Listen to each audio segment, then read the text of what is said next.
maravilhas, uma das 7 maravilhas do mundo. Aquela máquina já era elétrica, era locomotiva elétrica, né? Então, e ele passeando. E as moças, tudo ali, né? Tinha pessoas mais novas, mas mais eram jovens. E eu lembro que a gente passamos em frente a um grupo de mocinhas lá, e uma delas lá comentou: nossa, um rapaz novo, bonito, uma filha já desse tamanho. Aí eu ouvi, aí nós fomos para a ponta da plataforma. Chegou lá e ele falou assim para mim: ó, Geni, nós vamos passar lá, agora de volta, você fala para elas, ó, ele não é meu pai não, ele é meu tio. Aí, né, eu nem tinha malícia, nem sabia, né, nem pensei por quê. Mas eu fiz isso. Passamos de volta e falei para ele, falei para a moça, ele não é meu pai não, viu? Ele é meu tio. E aí continuou o passeio, aí fomos, né? Chegamos em casa, eu contei todos os detalhes para minha mãe.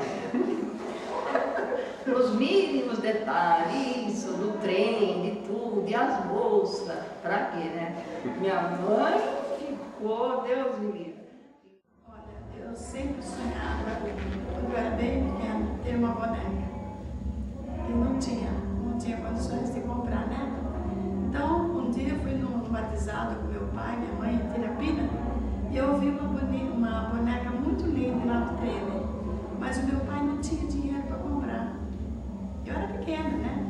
Aí fomos para casa, tinha que ir a pé em Tirapina, 2 horas de caminho. Chorei, me deu febre, dei trabalho, e eu até hoje não sei, naquele tempo eu não sabia nada, mas agora eu falo, meu Deus, o que eu fiz com meu pai? Meu pai voltou em Tirapina a pé e pegou aquele dinheirinho que acho que custava 14, não sei o que era naquela época, né? 200, sei lá.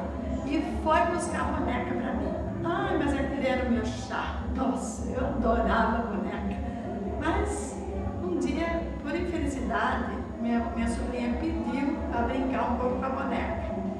E no quintal tinha porco andando pra lá, pra cá, na galinha, né? E veio um porco e passou pelo meio da perna dele, derrubou a boneca, quebrou.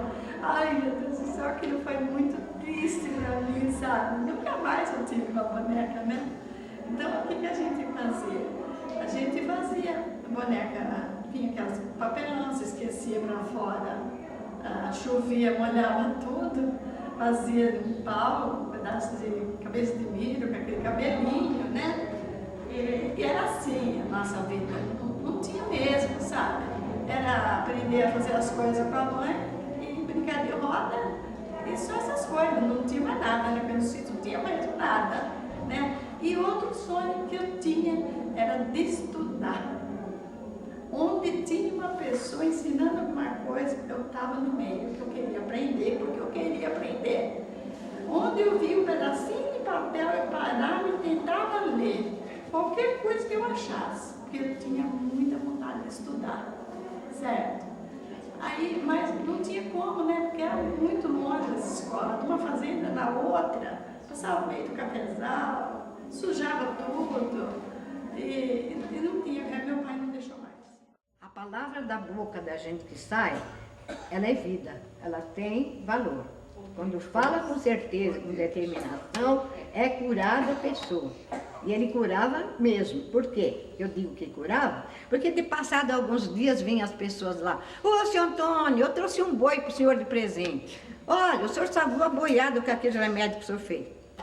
Daqui um pouco vinha uma pessoa: ô, senhor Antônio, a cabrita minha de leite, olha, o cachorro louco mordeu, o senhor fez aquela oração no papel de seda, escreveu. E meu pai não escrevia não, era outro, porque ele sabia só a língua italiana. E aí outro escrevia para ele, né, um filho, um vizinho, um amigo, e ele anotava aquela oração dele no papel de seda e dava para o animal que tinha sido mordido de cobra ou que tinha sido picado de cobra ou mordido de cachorro louco. E ele dava para a pessoa dar para comer no alimento aquela oração. E ele fazia oração na direção, assim com as mãos, aonde estava o animal, longe mesmo. e acontecia. Eu ainda estava meio em dúvida quando eu cresci um pouco mais, que eu entendia, e eu falava para o meu pai, por que será que ele faz oração no gado e ele tinha uma cavidade cheia de bicheira das vacas, dá muita bicheira, as moscas pegam no couro da vaca, na parte mole da barriga, e faz um furo, aí os bichos crescem, as larvas, então come parte do animal, né? Tanto de cavalo, de vaca, qualquer um. Aí meu pai chegava, fazia uma oração e ia contando. Isso eu me lembro, eu não ouvia a língua dele italiano, que eu era pequena, que ele falava tudo em italiano, mas ele falava, olhava para o lugar com a mão assim, fechava os olhos, orava e falava de 1 a 1, de 2 a 2, de 3 a 3, só que ele falava em italiano. De 1 a 1, de 2 a 2, a 3 a 3, 4 a 4, 5 a 5, ia contando. Ia contando. Até fazer um monte de contagem, né? Até que quando ele terminava de contar, olhava no buraco, não tinha nem um bicho. Nada, só vazio. Aí quando ele olhava que não tinha mais nada, tinha caído todos, quando ele ia contando, ia caindo os bichos. 1 a 1.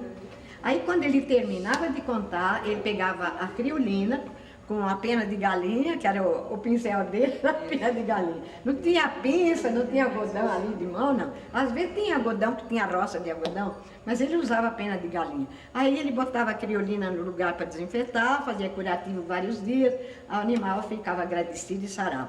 Quando era mordida de cobra, é a mesma coisa. Quando era de cachorro louco, mesma coisa. Aí as pessoas ficavam gratas, curava as pessoas também. Vinham lá trazer um presente e ele não queria.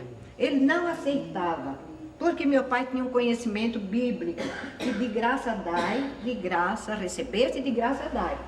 Então nós não podemos cobrar quando faz um bem espiritual para uma pessoa. Ele não cobrava. Ele nem queria que deixasse lá.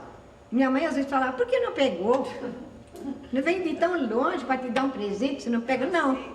Você é orgulhoso. Não, eu não posso aceitar. Foi Deus que curou, não fui eu. Então ele era muito humilde nisso, né? Ele fazia muitos remédios, e os remédios dele eram eficazes. Ele fazia remédio muito do mato natural e usava algumas coisas da farmácia. Às vezes ele ia buscar algum pó próprio para misturar naquele remédio. Então, mas ele me deu um trabalho que ele gostava de mexer com rádio. Desde pequenininho ele gostou de mexer com força. Levou um choque daqueles, né? Até hoje, né? Ele mexe com tudo, ele mexe com a luz até ligada. Então, aí como eu queria rádio. Ai, meu Deus. Eu fui na indústria que eu trabalhei, falei com o senhor, falou, olha, eu tenho 5 rádios, vou dar para ele desmanchar. Tudo que tinha motor, desmanchava, para ele fazer as coisas. E ele fez, ele queria um trenzinho. Ele fez um painel de uma lousa, virou uma estação. Ele ficava fechado dentro do quarto com aquele trenzinho, com aquelas luzinhas, com aquelas coisas todas. Depois veio a fase, depois que passou a fase do trenzinho, ele ficou louco. Veio a fase da adolescência, então ele queria fazer festinha. Com aqueles negócios, farol de carro, ele colocava tudo assim, iluminar. E uma discoteca, eu aguentava.